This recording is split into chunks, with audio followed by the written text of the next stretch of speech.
Assalamualaikum warahmatullahi wabarakatuh. Kami dari kelompok 8 akan mempresentasikan wawancara dalam berbagai setting. Kelompok kami yang beranggotakan Nurul Khaira, Nurul Azizah, Aulia Febrianti, Citra Aldianto, Aditya, Muhammad Tri, dan Muhammad Syawal.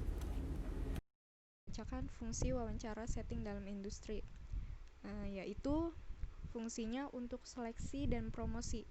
Penggunaan wawancara dalam setting psikologi industri biasanya itu dilakukan pada saat seleksi dan penempatan. Yang kedua itu ada job analysis. Apa sih job analysis? Yaitu proses untuk mengidentifikasikan dan menentukan secara rinci tugas dan persyaratan pekerjaan tertentu serta kepentingan yang berkaitan dengan tugas pada jabatan atau pekerjaan tertentu. Nah, yang ketiga itu ada coaching, yaitu suatu bentuk pengembangan di mana orang yang berpengalaman disebut coach, mendukung para karyawan dalam mencapai tujuan pribadi atau profesional tertentu dengan memberikan pelatihan dan bimbingan.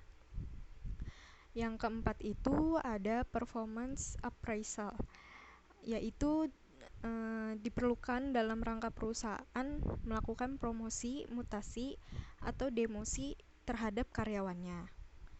Yang terakhir itu ada exit interview, yaitu saat karyawan sudah tidak bekerja lagi.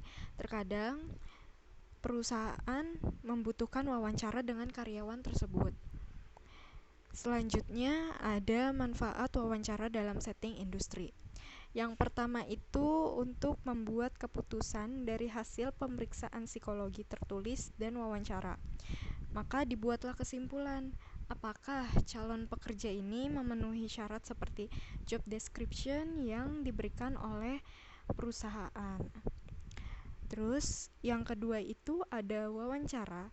Nah, wawancara ini menjadi salah satu metode yang sering digunakan perusahaan untuk menilai tidaknya seseorang untuk bekerja dilihat dari bagaimana sikap dan cara pekerja berkomunikasi. Selanjutnya, saya akan membahas wawancara dalam setting klinis.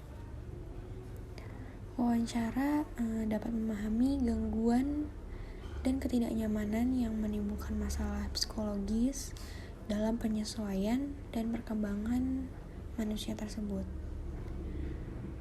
Lalu, dengan adanya wawancara antara interviewer dan interview akan menghasilkan informasi yang dapat membantu untuk mendiagnosis suatu gangguan mental. Wawancara dalam setting klinis terdapat beberapa manfaat. Yang pertama, untuk memperjelas pemahaman klinisi terhadap permasalahan klien. Yang kedua, untuk memfasilitasi pemahaman klien terhadap dirinya sehingga dapat memengaruhi keinginannya untuk berubah, baik perasaan atau perilakunya. Yang terakhir, untuk memberikan informasi kepada klien tentang sistem atau proses klinis yang akan berlangsung, program-program lanjutan, kondisi terapi, biaya, dan semacamnya. Selanjutnya, di dalam setting pendidikan, teknik wawancara paling banyak digunakan untuk yang pertama, mengetahui masalah tentang proses belajar mengajar di sekolah. Yang kedua, masalah mengenai sistem belajar di sekolah dan masalah yang dialami oleh siswa itu sendiri. Biasanya, target yang diwawancarai yaitu orang tua, guru, dan siswa. Tidak hanya wawancara saja yang dilakukan di sekolah, tapi dilakukan juga proses observasi terhadap siswa. Di dalam wawancara dan observasi yang dilakukan, harus memperhatikan tahapan serta tugas perkembangan yang dilalui siswa. Selanjutnya ada manfaat wawancara dalam setting pendidikan. Yang pertama untuk mengetahui informasi mengenai siswa, yang kedua untuk memahami latar belakang siswa, ketiga untuk verifikasi pernyataan yang diucapkan oleh siswa dengan kenyataan yang ditemui di sekolah. Yang keempat, untuk mendiagnosa masalah yang dialami oleh siswa. Yang kelima, untuk memantau perubahan perilaku yang dialami oleh siswa.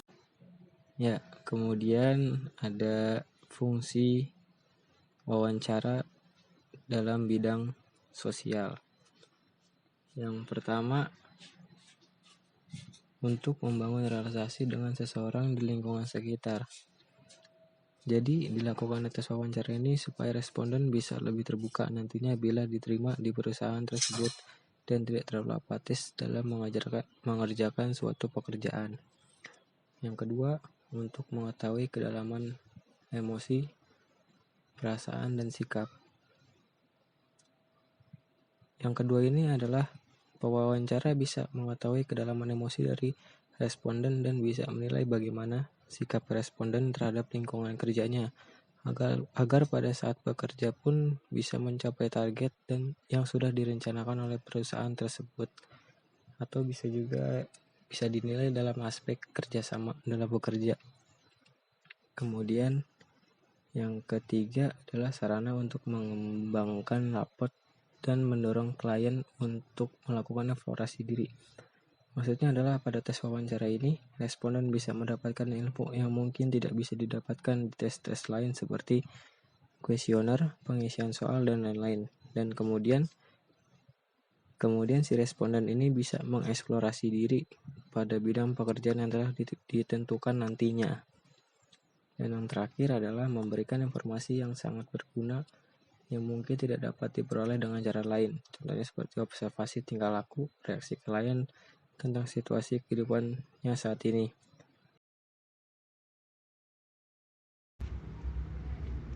Terdapat beberapa poin penting manfaat dalam setting sosial. Dengan adanya kita menjadi dapat mengetahui masalah-masalah sosial yang sedang terjadi.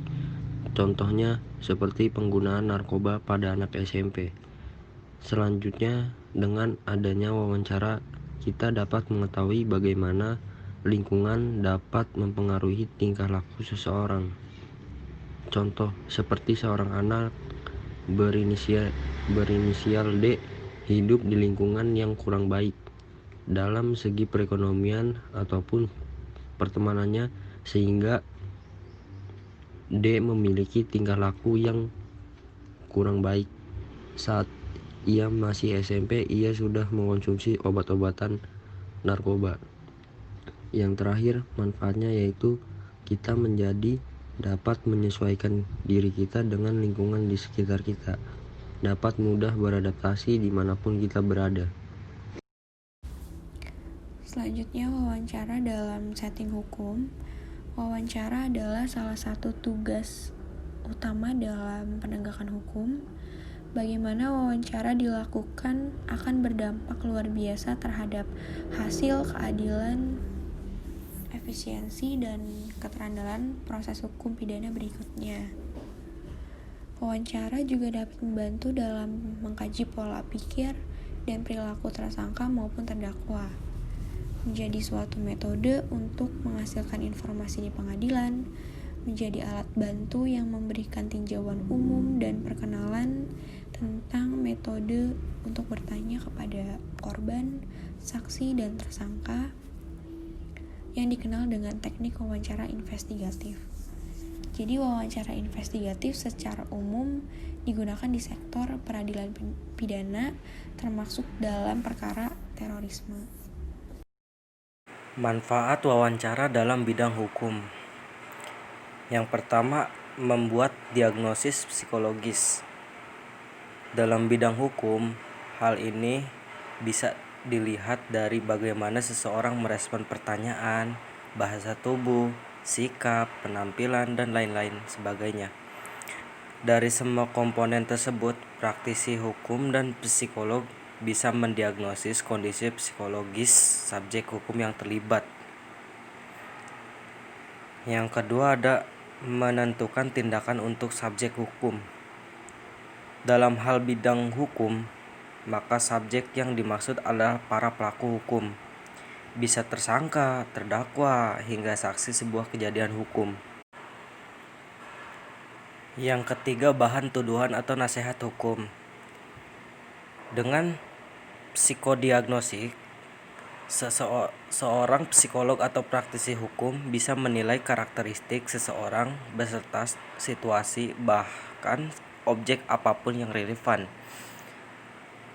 Nah, semua informasi yang dikumpulkan ini nantinya akan bisa dihubungkan dengan tuduhan hukum dan juga bisa dijadikan sebagai dasar nasihat hukum. Sebagai contohnya, dengan psikodiagnostik, kita bisa menilai seseorang narapidana berbuat baik selama di tahanan dan secara tulus menyesali perbuatannya, maka bisa jadi pihak berwenang mengajukan keringanan atau potongan masa tahanan. Yang keempat, ada menentukan rangkaian tes untuk subjek hukum. Seseorang psikolog membutuhkan tes yang menjadi alat untuk mendapatkan bahan analisis. Maka psikodiagnostik akan membantu tes apa saja yang relevan dan mungkin dilakukan. Contoh dari tes yang bisa dilakukan misalnya tes wawancara dan tes tulis untuk menilai kepribadian subjek yang diobservasi. Yang kelima adalah mengawasi kemungkinan kekambuhan tindak kejahatan. Psikodiagnostik bisa membantu praktisi hukum dan psikolog melakukan observasi atau pengamatan terhadap subjek hukum. Teknisi observasi dalam psikodiagnostik dapat dilakukan untuk membantu praktisi hukum dan psikolog bisa mengantisipasi kemungkinan terjadinya pengulangan tindak kejahatan. Misalnya, bisa diamati apakah pelaku kejahatan memiliki gejala skizofrenia dan lain sebagainya. Dengan mengenali gejala lebih awal, maka penanganan atau perawatan atas gejala dan kelainan psikis dapat dilakukan sedini mungkin.